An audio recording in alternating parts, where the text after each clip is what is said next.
Hey, Riddle here. Welcome to my channel, or welcome back to my channel. Thank you if you've subscribed.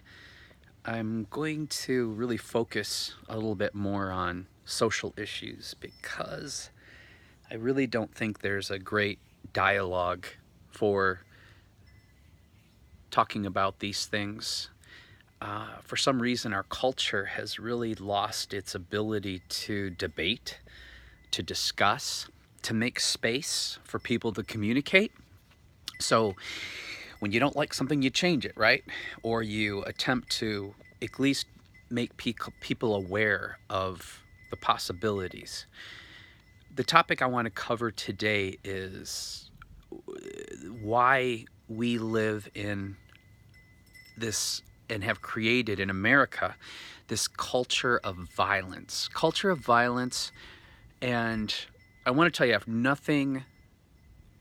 nothing against capitalism because it works but like everything works in moderation. Socialism works in moderation. Communism can be a great thing in moderation.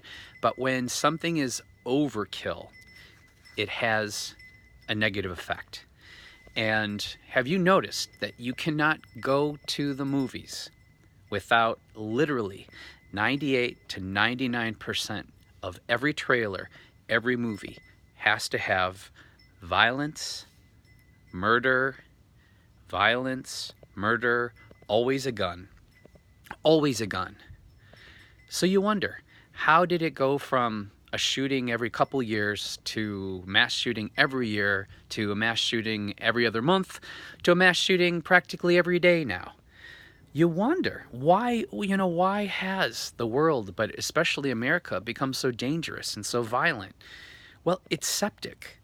We are what we allow into ourselves culturally, and we've been poisoned. We have accepted that violence is power, that violence is cool. We try to turn our women into powerful supervillains, violent men. I mean, we literally are. When you look now in movies and television, we're trying to turn women into men. And women have their own power. And their power is a feminine power, and that's what makes them powerful and makes them what they are as creators. They don't have to be murdering people and being able, have to have martial arts and be able to kill people to be amazing, believe it or not. They're amazing from birth, just that they survive as women, especially in society and throughout the ages that they've survived culturally.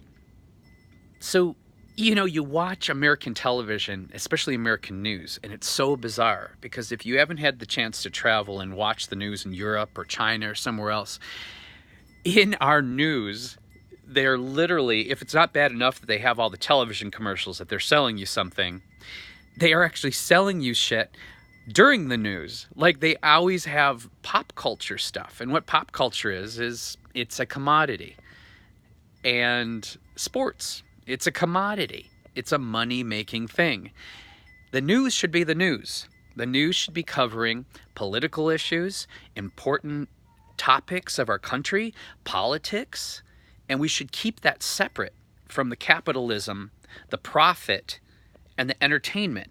Because what happens when you mix entertainment with seriousness? Suddenly, we become desensitized to serious issues. And I'm going to give you a great example. I was watching the news the other morning. It's Good Morning America, which is always, super saccharine. And they were, first they covered the story about the guy in Florida who was reprimanding the woman because she parked in the handicapped parking zone. Her boyfriend came over, pushed him down on the ground, and then turned to walk away. Dude pulls out a gun and kills the guy for pushing him down on the ground. Is that the world you want to live in? No.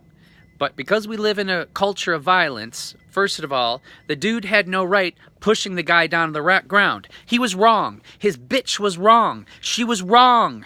And he should have admitted that. And this is where we're getting so bizarre. Like, there's no right or wrong anymore. It's just violence and ego. We're reverting into animals. It's becoming the wild, wild west, and even lesser than that. But the dude that got knocked on his ass shouldn't pulled out a gun and shot the dude in his back. It's nuts. And the dude might get away with it because, according to Florida law, it's in this category, stand your ground, possibly. You know, is this the world we want to live in? Is this the America that we want?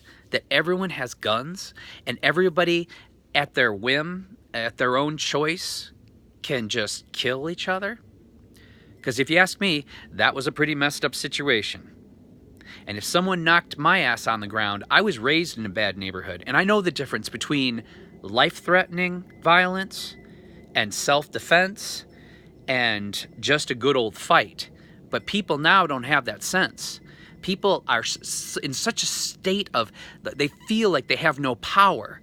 And because they feel and they've convinced themselves that they have no personal power, everyone has their equalizer.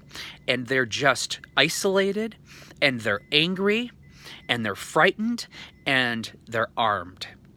And I can't think of a more dangerous powder keg of psychological and physical things to line up at the same time to create what is happening in the world right now, but especially in the United States of America. So I'm watching Good Morning America, and they show that story. Right away, you can see all the newscasters, they're like, but nobody's allowed to say their opinion. Nobody's able to talk about it because all they're doing on there is sensationalizing it. They just want to catch you with the negativity and the fear. And then everyone turns to smiles. Oh, a man was just killed. Click. 1 second later, everyone's smiling and selling bras or Justin Bieber. It's surreal. They go from showing a man who just lost his life, a violent crime, literally, to smiles 1 second later and capitalism. So what does that do in people's minds, especially minds of people that don't think or can't think or are so shut down they don't have time to think or don't have the intelligence to think? They are desensitized. We are becoming desensitized to the reality that we live in a culture of violence. We're consuming it, we're enabling it, and we're allowing the desensitivity of it to happen on a daily basis. So what do we do about it? You leave in the comment box what you think we can do about it. And that's going to be my next video. I'm going to put a cliffhanger there because I'm not saying I have all the answers. I'm just calling it out. I'm calling it out for what it is. And I want people to start thinking about it for what it actually is. And that's it. So if you are interested in changing the world, if you're interested in venting, if you're interested in social change, if you're interested in cutting through the bullshit, please subscribe. It helps. And I will try to answer all your comments. I'm not one of those YouTube people who doesn't reply to comments. If you reply something stupid, I don't have time for that. I'm just going to erase your comment and I'm going to flag you as menacing. But if you have something intelligent to say, I am open. I'm very open to dialogue. And I don't need for you to agree with me. This isn't about you agreeing with me, but it's about us coming together as a society with all of our input and all of our life experiences to make space to make change. Thank you very much. Take care of yourselves, and most of all, take care of each other, because it's how we treat each other on the streets that really makes our reality. Bye for now.